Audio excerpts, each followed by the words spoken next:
कि निम्नलिखित में कौन खनन नगर है, ठीक है ना। ऑप्शन आपके सामने है। तो देखिए इसका राइट आंसर होगा ऑप्शन सी, है ना, ब्रोकन हिल। चलिए अब देखते हैं अगला प्रश्न। अगला प्रश्न आपके सामने है कि फॉर्म गृह सामान्यतः कहाँ नहीं पाई जाती है, ठीक है ना, ये आपको बताना है। ऑप्शन आपके सामने है। तो देखिए इसका करेक्ट आंसर होगा ऑप्शन बी, भारत में। चलिए अब देखते हैं अगला प्रश्न। अगला प्रश्न आपके सामने है। चलिए अब देखते हैं अगला प्रश्न। अगला प्रश्न आपके सामने है कि किस झील के चारों ओर बसा गांव किस प्रतिरूप में आएगा। चलिए अगला प्रश्न आपके सामने है कि किसी झील के चारों ओर बसा गांव किस प्रतिरूप में आएगा, ठीक है। ऑप्शन आपके सामने है। तो देखिए इसका करेक्ट आंसर होगा ऑप्शन बी, है ना, वृत्ताकार। चलिए अब देखते हैं अगला प्रश्न। अगला प्रश्न आपके सामने है कि निम्नलिखित आर्थिक क्रियाओं में कौन ग्रामीण अधिवासों से संबंधित है, ठीक है ना। ऑप्शन आपके सामने है। तो देखिए इसका करेक्ट आंसर होगा ऑप्शन ए, है ना, प्राथमिक। चलिए अब देखते हैं अगला प्रश्न। अगला प्रश्न आपके सामने है कि पर्वतीय प्रदेशों में किस प्रतिरूप का अधिवास पाया जाता है, ठीक है ना, ये आपको बताना है। ऑप्शन आपके सामने है। चलिए तो देखिए इसका करेक्ट आंसर होगा ऑप्शन बी, है ना, सीढ़ी नुमा, ठीक है। चलिए अब देखते हैं अगला प्रश्न। अगला प्रश्न आपके सामने है कि निम्नांकित में कौन सा पठारी नगर है, ठीक है ना, ये आपको बताना है। ऑप्शन आपके सामने है। चलिए तो देखिए इसका करेक्ट आंसर होगा ऑप्शन ए, है ना, नागपुर। चलिए अब देखते हैं अगला प्रश्न। अगला प्रश्न आपके सामने है कि भिलाई नगर किस वर्ग का है, ठीक है ना, ये आपके सामने ऑप्शन है 4, है ना, आपको सही आंसर बताना है। तो देखिए इसका करेक्ट आंसर होगा ऑप्शन सी, है ना, औद्योगिक। चलिए अब देखते हैं अगला प्रश्न।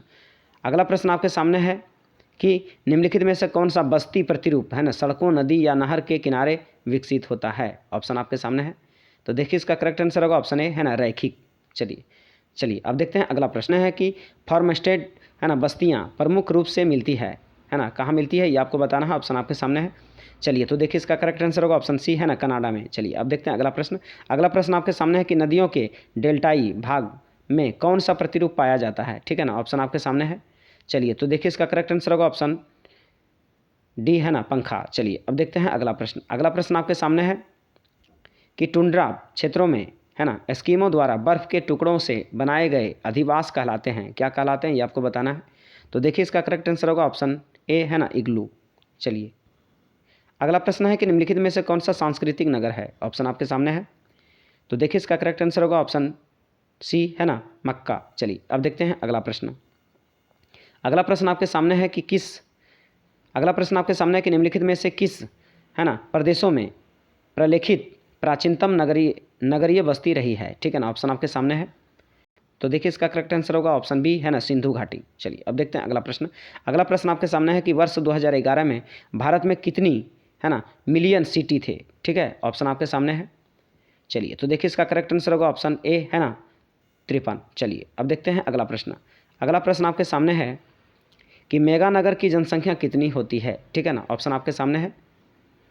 तो देखिए इसका करेक्ट आंसर होगा ऑप्शन बी, है ना, 50 लाख से अधिक। चलिए अब देखते हैं अगला प्रश्न। अगला प्रश्न आपके सामने है कि अधिवास की लघुत्तम इकाई है। ऑप्शन आपके सामने है। तो देखिए इसका करेक्ट आंसर होगा ऑप्शन बी, है ना, पल्ली। चलिए अब देखते हैं अगला प्रश्न। अगला प्रश्न आपके सामने है कि धारावी मलिन बस्ती किस नगर में स्थित है, ठीक है ना। ऑप्शन आपके सामने है।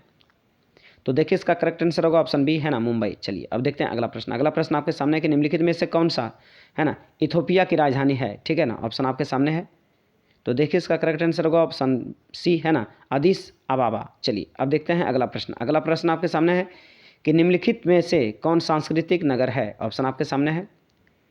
तो देखिए इसका करेक्ट आंसर होगा ऑप्शन ए, है ना, जेरूशलम। चलिए अब देखते हैं अगला प्रश्न। अगला प्रश्न आपके सामने है कि निम्नलिखित में कौन औद्योगिक नगर है। ऑप्शन आपके सामने है। चलिए तो देखिए इसका करेक्ट आंसर होगा ऑप्शन ए, है ना, जमशेदपुर। चलिए अब देखते हैं अगला प्रश्न। अगला प्रश्न आपके सामने है कि निम्नलिखित में से किस प्रकार की बस्तियां सड़क, नदी, नहर के किनारे होती है, ठीक है ना, ये आपको बताना है। ऑप्शन आपके सामने है। तो इसका करेक्ट आंसर होगा ऑप्शन बी, है ना, रेखीय। चलिए अब देखते हैं अगला प्रश्न। अगला प्रश्न आपके सामने है कि निम्नलिखित में से किस प्रदेश में प्रचलित, है ना, प्राचीनतम बस्ती नगरीय बस्ती रही है। ऑप्शन आपके सामने है।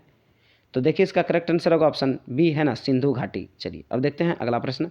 अगला प्रश्न आपके सामने है कि 2011 के प्रारंभ में भारत में कितने मिलियन शहर थे। ऑप्शन आपके सामने है।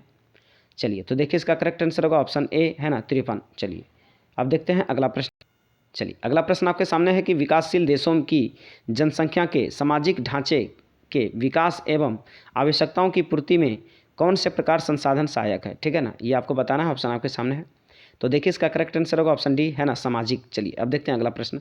अगला प्रश्न आपके सामने है कि जल अभाव वाले क्षेत्रों में किस प्रकार की बस्तियाँ मिलती है, ठीक है ना। ऑप्शन आपके सामने है, तो देखिए इसका करेक्ट आंसर होगा ऑप्शन बी, है ना, प्रकीर्ण। चलिए अब देखते हैं अगला प्रश्न।